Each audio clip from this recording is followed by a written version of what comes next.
평안하세요. 오늘도 주님께서 우리에게 허락하신 참 좋은 한 날입니다.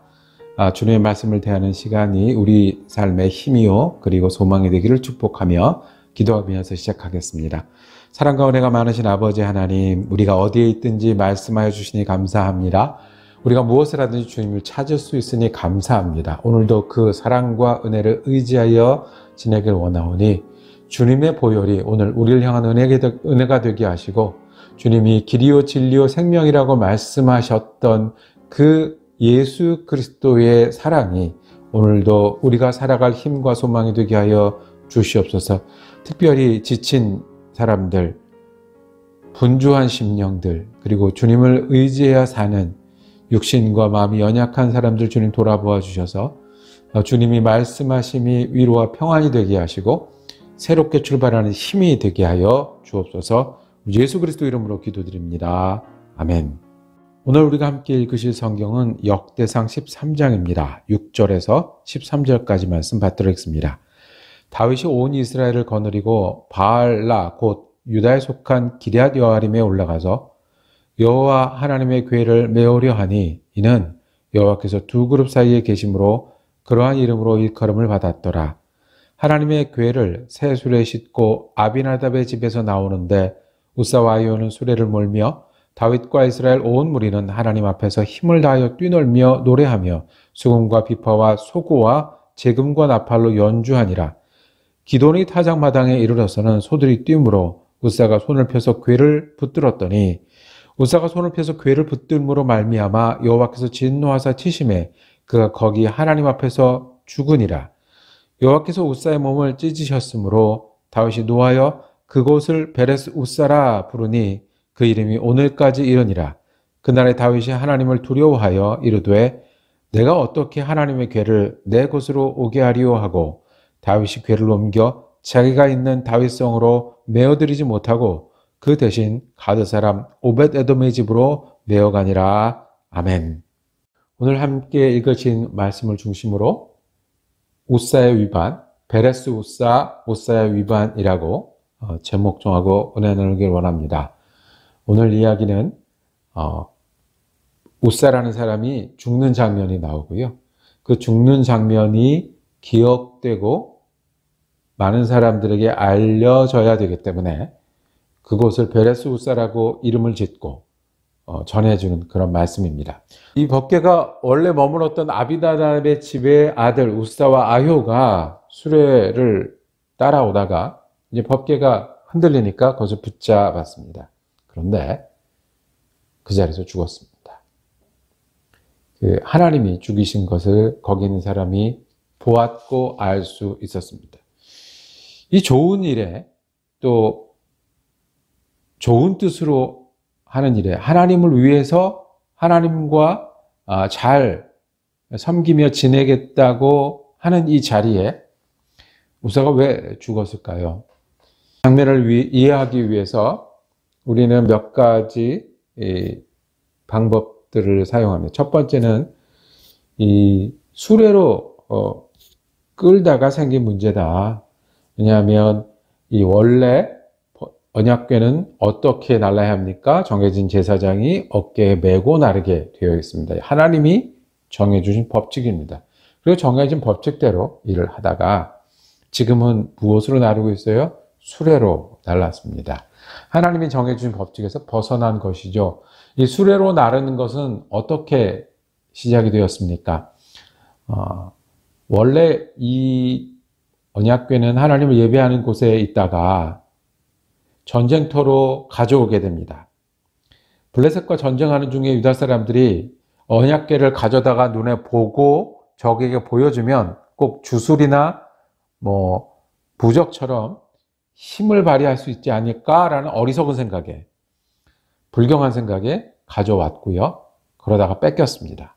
블레셋이 차지했죠.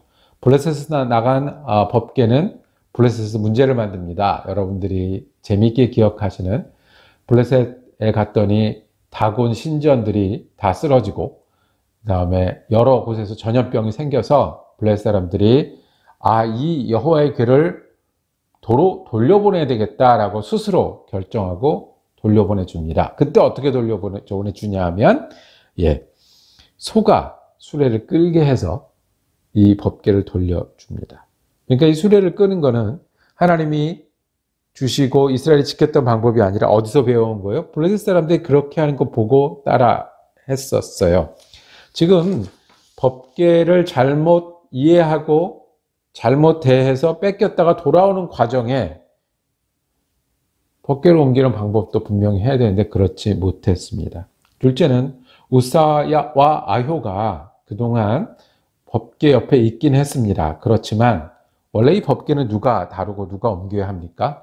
정해진 법도에 따라서 제사장들이 앞장서서 이렇게 날라야 되는데 우사와 아효가 나르다 못해 손까지 됐으니 하나님 앞에서 이것이 옳지 못하고 거룩함을 해치는 것으로 여겨져서 죽었을 수 있겠다라고 또 이해할 수 있겠습니다.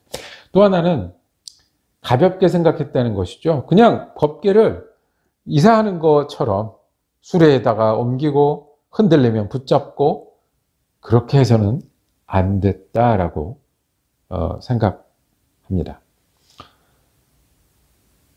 우사는 그 자리에서 죽었습니다. 하나님의 법궤에 손을 댔다가, 여러분들 만약에 우사가 이 일에 참여하지 않았다면, 만약에 법궤가 옮겨지지 않았다면, 법궤가 옮길 때 차라리 뒷줄에 있고 아니면 관심이 없었다면 우사는 어쩌면 죽지 않았을 겁니다. 그런데 제일 앞줄에서 제일 관심을 가지고 일을 하다가 그렇게 됐습니다. 하나님은 성경 곳곳에서 이 일을 상기시킵니다. 나답과 아비후라는 사람은 잘못된 불을 들이다가 하나님 앞에 죽었습니다. 우사와 아효가 오늘 죽었고요. 이전에는 궤를 열어보고 블레셋에 갔다가 궤가 돌아왔더니 신기해서 열어보다가 여러 사람이 죽었습니다. 신약에 가면 초대교회의 아나니아와 삽비라가 헌금을 드리려고 왔다가 죽는 장면이 나옵니다. 차라리 드리지 않으면, 드리지 않은 일이 좋은 일은 아니지만 죽지는 않았을 겁니다. 차라리 법궤를 나르는 일에 참여하지 않았으면 죽지는 않았을 겁니다. 성경은 우리에게 무엇을 말씀하십니까? 하나님은 덜 드린다고 그것 때문에 책망하시는 분이 아니실 겁니다. 하나님은 우리가 부족한 사람이라고, 부족한 사람이 참여했다고 해서 그것 가지고 책망하는 사람이 아닐 겁니다. 우리에게 하나님이 말씀하시는 게 있습니다. 11절에 보면 다윗이 노하여라고 말씀했습니다. 이 노하는 것은 누구에게 화를 낸다기보다 그 속이 뒤집어졌다는 얘기예요. 이런 상황에 속이 뒤집어졌어요. 화가 났어요. 이런 상황이 벌어진 것에 대해서 화가 났고, 그래서 어떻게 됐냐면 12절에 다윗이 하나님을 두려워했다는 거예요. 두려워했다는 거예요. 구약의 모든 내용을 가운데 우리에게 지금까지 붙들게 하는 내용은 하나님은 우리를 귀하게 여기신다는 거예요. 그리고 하나님이 찾는 사람은 하나님을 귀하게 여기는 사람을 찾는다는 말씀을 우리에게 하십니다. 하나님을 존귀히 여기는 자를 하나님이 존귀히 여기신다는 말씀을 계속해서 하십니다. 존귀히 여기는 것, 하나님을 두려워하지 않는 것, 하나님을 그저 이렇게 해도 된다고 생각하는 것에 빠져있을 때 하나님은 깜짝깜짝 놀랄 정도로 노하고 두려워할 정도로 우리에게 말씀하십니다. 하나님이 우리 하나님이시지, 우리가 마음대로 하나님을 만들거나 이용하거나 그리고 부르는 그런 하나님이 아니라고 말씀하십니다. 이것이 다윗이 가졌던 두려움이고 우리가 오늘도 지켜야 되는 두려움입니다. 하나님은 우리를 사랑하시는 건 맞습니다. 손자가 할아버지에게 하듯 말하는 무엇이든 듣기를 원하시고 무엇이든 기다렸다가 이루시기를 원하시는 하나님 맞습니다. 탕자를 기다리시는 하나님 맞습니다. 어디에 가서 무엇을 하든 돌아오는 탕자를 끌어안으시고 우리를 다시 세우시는 하나님 맞습니다. 우리가 간음하다 잡혀왔을지라도 다시 시작하라고 하고 배반했을지라도 다시 사명을 주시는 하나님 맞습니다. 그런데 그렇다고 해서 손자를 사랑하신다고 해서 할아버지 수염을 뽑는 걸 계속할 수는 없잖아요. 탕자를 받으신다고 해서 우리가 탕자 일을 계속하고 필요할 때마다 하나님을 찾는 일을 계속할 수는 없잖아요. 간음하신 여자와 배반한 사람들도 하나님 끌어안으신다고 우리가 거기 계속 있을 수는 없잖아요. 하나님, 내 하나님 맞습니다. 내 사정을 돌아보시고 나를 아시고 나를 이끄시는 분. 그리고 그러면 하나님 앞에 우리는 하나님의 사람이 맞습니다. 하나님이 나를 지으셨고요. 내게 뜻을 두셨고 지금도 나를 인도하시고 하기 원하시는 일이 있습니다. 아무렇게나 수레에 끌고 아무렇게나 붙잡고 아무렇게나 가벼이 여길 하나님이 아니십니다.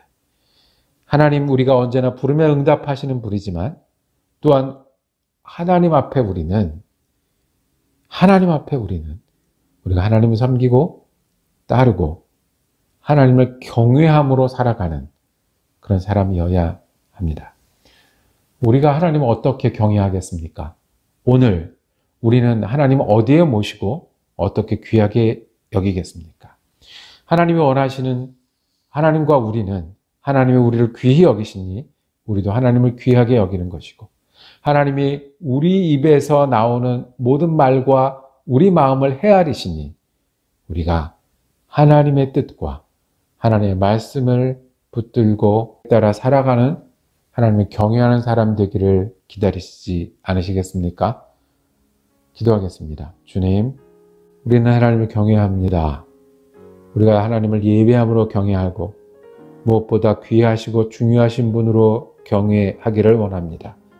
하나님은 내 시간의 중심이시고 내 삶의 인도자시고 내 모든 인생을 창조하고 지금도 붙드시는 분임을 고백하면서 내 하나님, 나를 도와주시고 나와 함께 하시는 하나님 앞에 우리도 귀한 하나님, 내가 받들고 따라야 하는 하나님, 그리고 하나님의 사람이 되어서 동행해야 되는 하나님으로 다시 기억하고 살아가는 믿음의 사람 되게 하여 주시옵소서.